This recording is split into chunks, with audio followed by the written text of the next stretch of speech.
Hey, good Friday morning, my friends. MLive Chief Meteorologist Mark Torregrossa with the MLive Morning Weather Update. It's Friday. We'll get through this. We've got quite a bit of weather on the way. We do have an Arctic plunge. Of course, you know that now. We don't have blizzard to Arctic plunge, which really makes a very dangerous situation. We have lake effect snow and an Arctic plunge. We even have some rain in the forecast. Got you intrigued by that. Let's get on into it and show you what's going on. I have my phone, and I get to see who's with me here, like Davis Wu. Good morning. Thanks for watching. And Ashley Neiman. Good morning to you. And Charmaine Jackson. Thanks for watching. So if you have any questions, I try to get to them. When the questions start flowing through on here, they're fast, but it's the best we got. So here we go. Hey, what's that orange thing in the sky? It's been a while, hasn't it? Oh! That's the bad thing about Michigan winter. I think if we had as much sunshine as Idaho or Colorado did after a snowstorm, we would go from 49% of Michiganders loving winter to maybe like 60 or 70%, but it's the clouds. So here's the satellite picture in the visible mode, because we're starting to get a little more light early. Connie Steiner, good question. Is it going to be freezing rain? It does not look like it, because the temperatures are coming up quite a bit, have been over the last day, and should be about 34 to 37 degrees when it starts raining in the middle of the night tonight, and I think that the ground will be warm enough. But good thought. First off, probably better to be sleeping at midnight, but if you have to be out. So we do have some sunshine out there. If you're seeing the clouds now, you have a chance. At least it looks like that clearing line is making it up to about maybe around the Manistee area, and it looks like it'll shift across the east across the state. So I think if you draw a line from Manistee to Tawas maybe and southward, you will have some sunshine, and some of you are fully into it right now. Like, it looks like Grand Rapids reporting mostly sunny skies in the southwest part, and Ann Arbor and southern section, so enjoy it. Okay, radar shows the storm system that's I'm talking about tonight, tomorrow morning, not really coming together yet, but our modeling will show that to you definitely. And here it is. Remember, modeling is what I call weather fantasy. They're very good. This has not happened yet. So a lot of people are still confused that because the models look as accurate and look like a radar, they feel like it's a true thing that's happened and is happening. This is the future, folks. I will stick to weather, but at times I go off a little bit. Modeling is AI, and so we have had AI in meteorology for 30 plus years, and I can tell you, whatever field you're in, accounting, any field, computer programming, any field you feel like AI is going to take jobs, I can tell you it will. Not to be a downer, it will. It has taken meteorology jobs over the last 30 years because the efficiency gains, the modeling comes in a lot easier for us to make a forecast now, quicker. What took us 2 hours, 20, 30 years ago to analyze some maps and look at it, now the models, internet, were quicker. Maybe it takes 2 hours to figure out a complex weather pattern for me, down to half hour or 45 minutes if I've been following it. Where I'm going with this is, unfortunately, it's been announced that there's one television station group owner, and they own 30 stations, and they've announced that at the end of February they're firing all of their meteorologists, all their human beings like me, in one TV station, let's say it usually takes about 4 meteorologists to cover all of the shifts 7 days a week, all year long. So 30 times 4, probably say 120 meteorologists being let go. And what they're going to do is this same broadcast company also owns the Weather Channel. So they're going to do all of the local news weathercasts from a Weather Channel studio. And they've listed they're hiring meteorologists to do it. My wife asked, well, will they hire the same number of meteorologists? No, that's the whole concept, cost cutting.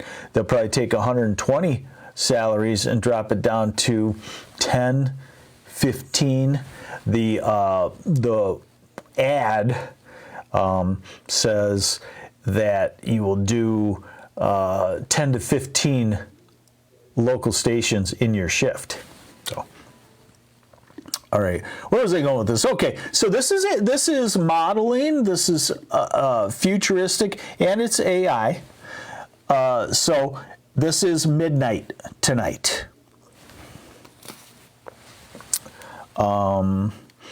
Midnight tonight, and 2 and 3 in the morning. So what you see is rain developing in the southern part of the state, Lansing, Ann Arbor, Detroit.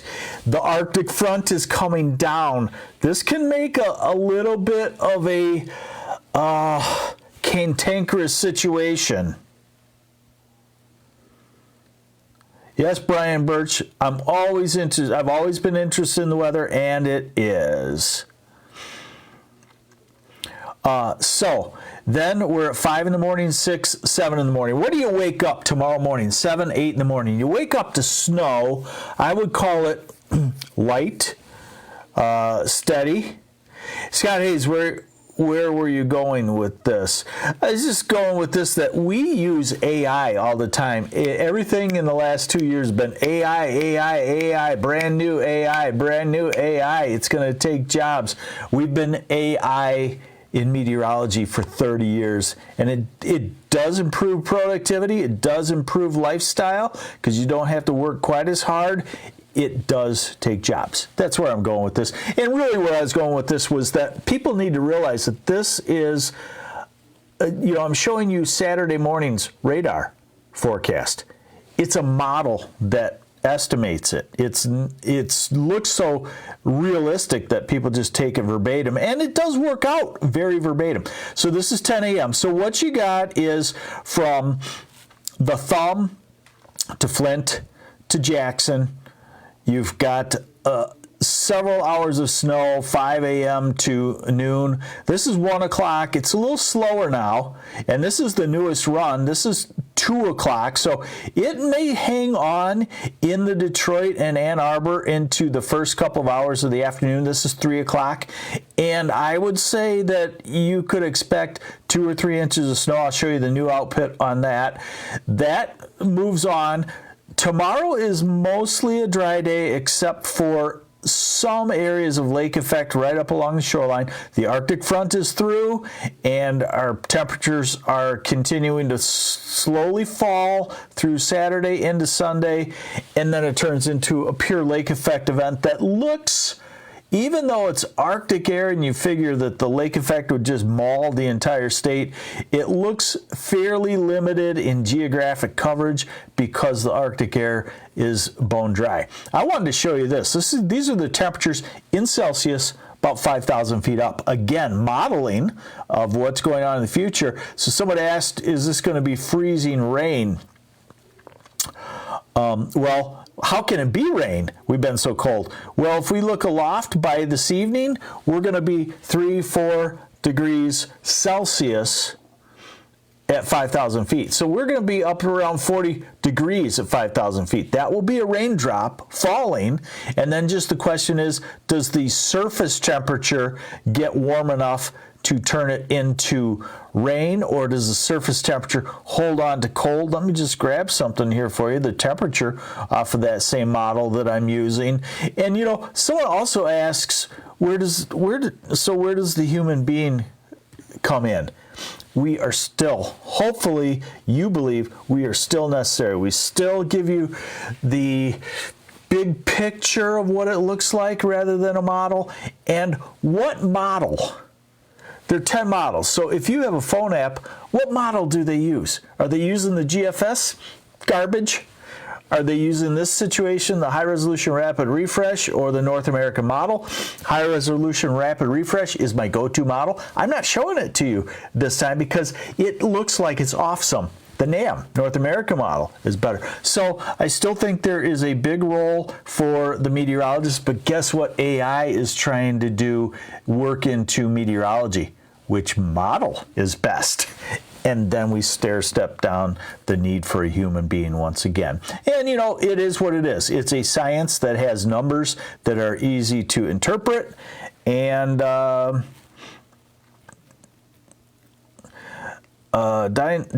Feinblum, modeling is part why I chose not to pursue a career in meteorology.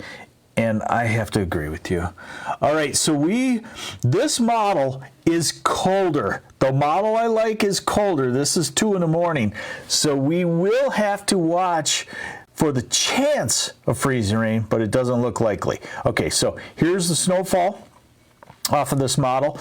And it's not a ton because of the mild temperatures, but Oakland County, 2 to 3 inches, over in Sanilac County, over towards St. Clair County, Detroit area, 1-2 inches, Ann Arbor, 1-2 inches, Jackson, 1 or 2 inches, Grand Rapids, not much, little if any, Saginaw, little if any, Flint, 1 inch or so.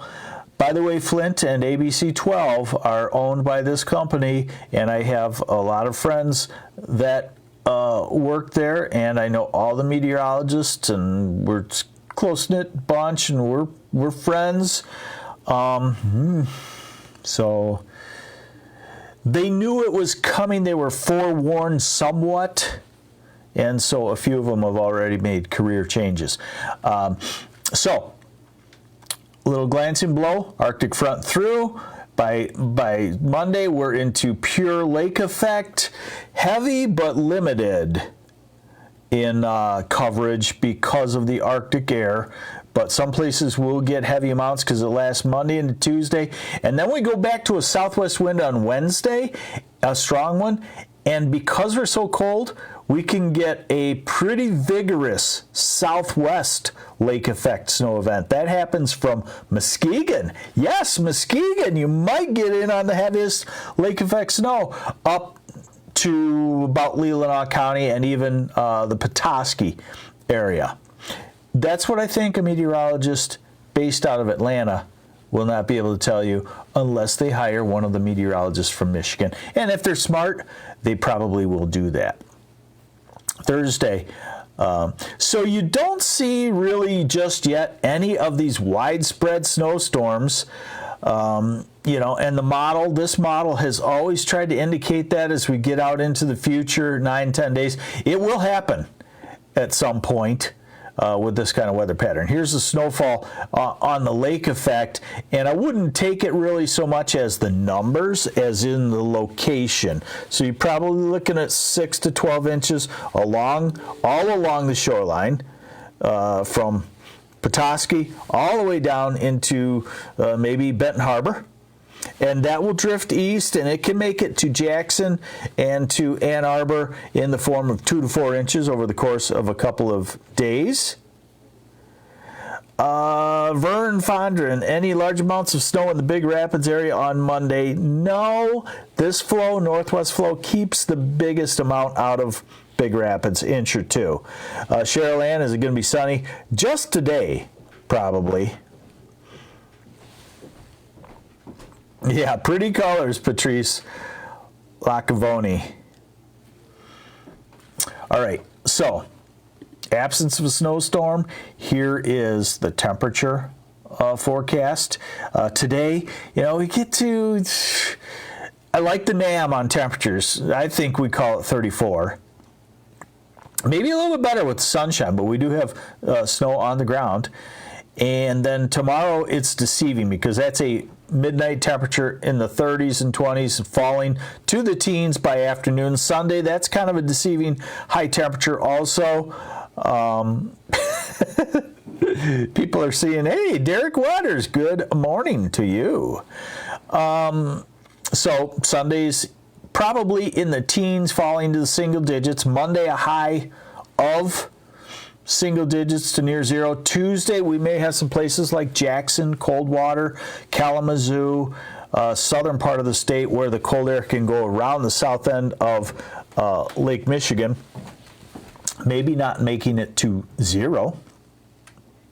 Wednesday, we bounce up to the 20s, and Thursday or so, probably another Arctic outbreak somewhere a few days after that. All right, the important stuff, the low temperatures, Sunday morning, single digits. Monday morning has gotten colder. Kenny Russo, how strong is the wind going to be after this moves through?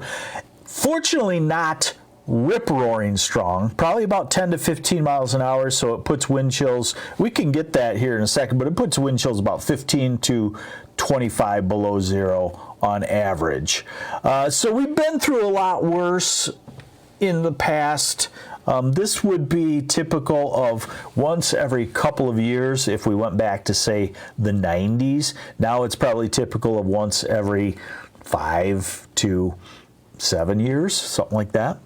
So this is Monday morning. This is Tuesday morning. All along, we expect this to be the coldest morning, 5 below to 15 below, even along the shoreline below zero. And look at the western part of the UP, western half, UP dropping to minus 20 or lower. Wednesday after midnight, Diane Richardson, what about forecast for the very lower Michigan like Dundee or Lambertville area? You'll get the rain changed to snow tonight. You'll wake up to snow tomorrow morning. I would call it 2 or 3 inches for you on that.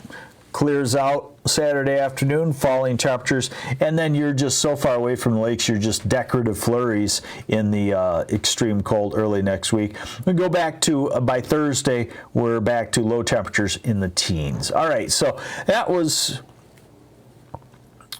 a good update for you. I think you get the scenario. Rain tonight. We watch it for freezing rain, or what we also watch in a situation like that is rain, wet roads, straight transition to snow with falling temperatures, and the roads ice up. That could be where the forecast of rain is a little bit deceiving, because it's rain when it falls and it doesn't freeze, but it keeps the road surface wet, and then as soon as the snow comes in, it comes with temperatures in the teens and 20s and it ices up. Watch out tomorrow morning. I guess my point to you would be, my lookout would be, if you got somewhere to be tomorrow morning at X time, you better get up early. That would include, like, say, trying to get to Metro Airport. Hey, you're heading to the Bahamas or something like that, and the flight leaves at 8 in the morning, and you got your back time, your normal, we got to leave here at whatever time, 5:30,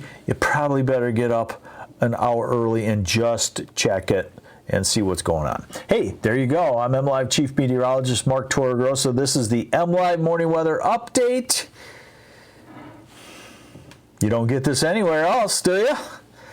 Has a television meteorologist ever said, oh, we got a question, stopped their 2-minute broadcast and answered what is it going to be like in Lambertville? So tell your friends. I'm going to start harping on you here shortly, because I need this idea to build. And if you know that it's good and works for you, you need to tell your family and your friends for the service. Not just for me, but for the service. Because if it doesn't grow like this, companies say, well, let's get rid of that. And then you're back to phone app with a number, a cloud, and a raindrop, and try to decide what you're going to do on that. All right, have a great weekend, and I will talk to you on Monday. I'm MLive Chief Meteorologist Mark Torregrossa.